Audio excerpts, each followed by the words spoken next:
people look at Gracie Jiu-Jitsu as a sport or something that you use in MMA. I look at Jiu-Jitsu really has three branches off the tree. You have your MMA aspect, which is another sport. It's another thing with rules. Sport Jiu-Jitsu is very good for wrestlers or people that just want to come out and train and stay athletic, have fun. But you also have those people that will never compete, have no desire to compete. Maybe doctors or lawyers that just, don't want to, they can't afford to go home with black eyes or fingers broken because their job depends on it. Jiu-Jitsu is for everyone. If the people behind you realize what your goals are, again, when we get back to, then they can go down that self-defense aspect. We can go to a sporting, like the Arnold Classic, or these different sport jiu-jitsu things, or MMA. But when it comes down to it, my school motto is be able to protect yourself for those who can't protect themselves. That's something that's really huge for us. That's why my kids' jiu-jitsu starts at 5 years old. And like I said, we'll get people in there really, really overweight, people that cannot go in there and just roll immediately. These people need to work on basic fundamental movements of what jiu-jitsu can do. I had a guy just come in this week that he's probably 150 pounds overweight, but he can do jiu-jitsu movements, and he learned them with his body type. Can I do the same thing he does? No. Jiu-jitsu is about learning what your body's capable of doing. No one's perfect. I could probably be 10 pounds lighter and work out all the time, but I don't. I want to eat cheeseburgers and drink shakes. So what we got to do is just learn what our body's capable of doing, and then jiu-jitsu can help you, find that path in your life. See, as a martial arts student, you come from a martial arts background, right? And you can tell that your school's based that way. There's a lot of camps that are just kind of fight camps, it seems like. Right. And I like what you're saying, the team concept. That's one of the things I love about Jay's and Steve's place is that they're a tight-knit group, and you see that with the better camps, it seems like. They have some kind of martial arts background a little bit. The olden days, you either paid your dues in a boxing gym or wrestling, or you paid your dues in a martial arts school. You didn't just show up and fight because someone said you were tough. Right. And it's paying your dues and learning as you go makes a big difference. I've always been a guy that's believed. I never understood why you had a guy that was really huge doing, a big cumbersome guy doing Chinese Kempo when he seemed more based for judo or something like that. So body type does have a lot to do with it. I like what you're saying is that you just, the art stays the same, but you learn within what is your best ability. Yeah. And Jay, you've mentioned this so many times in class where I've been, and it really touches on what JW said, is when people come into your school, they want to spar, and you're like, why? What's your view on that, Jay? Maybe just touch on it a little bit. Why spar when you can be doing drills? And how do you spar when you don't know what you're doing? I mean, that's what the problem with boxing for so many years and everything else is.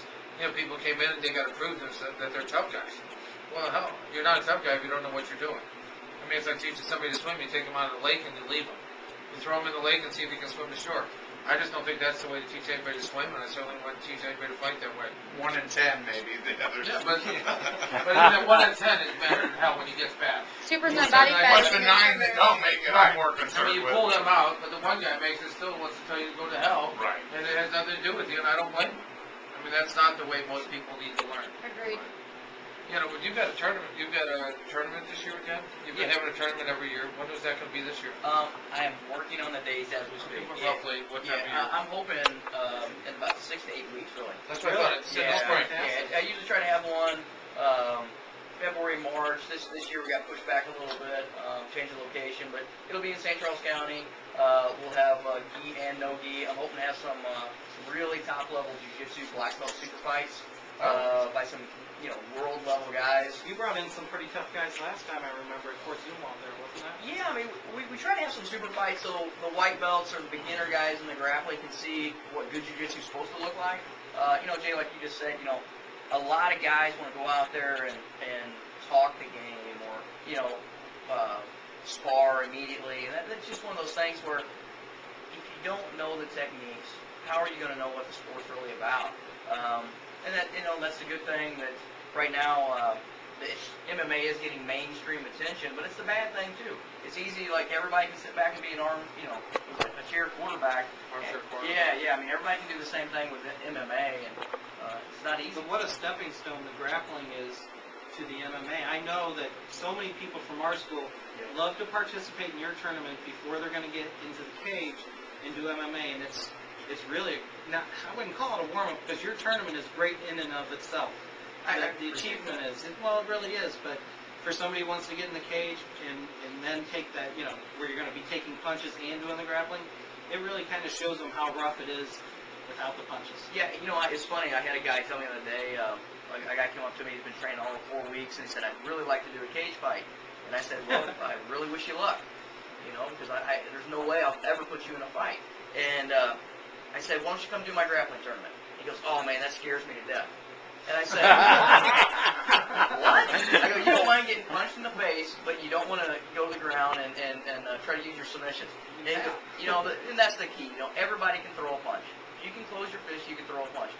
Or a good slap. I can't throw a punch. Or a good slap. A good slap. We've all seen those fights. Well, that's one of the problems is that everybody in the world is a cage fighter now. You can wrestle in high school twice, and there's a few promoters that'll put you in there because you claim you're tough and you train in somebody's backyard with your buddy, and you fight once, and now you tell everybody you're a cage fighter. It was the same way in Golden Gloves and kickboxing years ago. Guys would get one fight, they get a little bitty trophy, and they tell everybody the rest of their life they were a Golden Glover. It used to drive me nuts. You've seen it, you're laughing. It's the same thing. You know what? It never changes. I take it with a grain of salt, and I say I make my living teaching jiu-jitsu, and one of the biggest parts of mixed martial arts is jiu-jitsu. So I got to think that if a person's smart enough that they want to be at a certain level, they're going to have to train. And there's only a few people qualified to train. We're lucky enough that we know those legitimate people here in town, and our goal is just to make sure that they find the right club that they fit with. And it's your goal to make sure that they don't get into something they are not prepared for and they're not adequate to handle.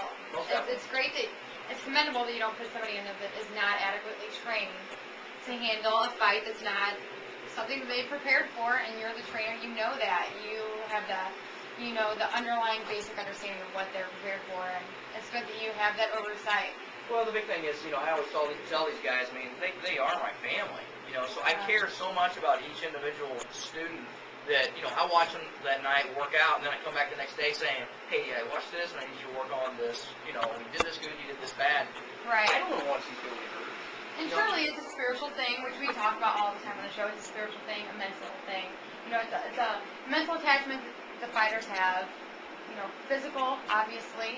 Mentally, spiritually, it really is all around a traumatic attachment that these fighters really have to prepare for, and they have to be there in every respect. And you can't just throw somebody in there that's been there for a month that thinks that they're just this great fighter that isn't mentally or spiritually prepared for it. I think if you've grown up wrestling, you have a good idea, especially if you're going into a jiu-jitsu tournament, of what you're going to be facing, the contact.